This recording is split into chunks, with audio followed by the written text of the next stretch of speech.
Controversially, might does make right. Not because those in positions of power are always logically or morally correct, but instead because any example you could give me of a tyrant or a corrupt bureaucrat is an example of a person whose power is not his own. Not only is this a historical fact, for example, name a tyrant or dictator who wasn't eventually toppled. Name an evil king whose decadent reign didn't exist in the shadow of a great ruler who came before him and made a society so prosperous that his greed could even exist.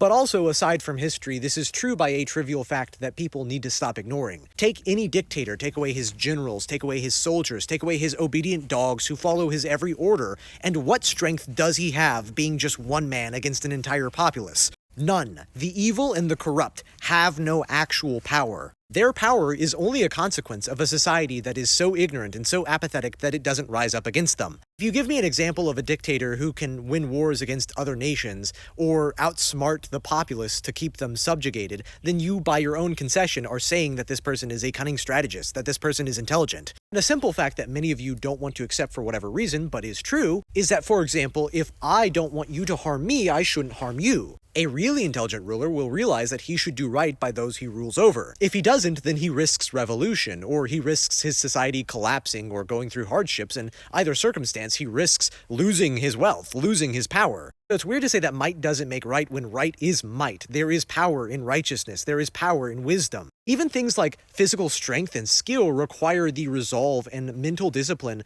to exercise and to train. Tyranny doesn't prove anything. It's just something that operates by that saying. Strong men create good times create weak men create hard times, and hard times create strong men. Yes, in history books you have the Adolfs of the world, but that is only a consequence of the Chamberlains of the world. And do you know what is a consequence of the Adolfs of the world? The Churchills of the world. Weak men will allow evil to rise up, and when society has had enough, men of great resolve will come forward and through strength will impose upon the world that which is right.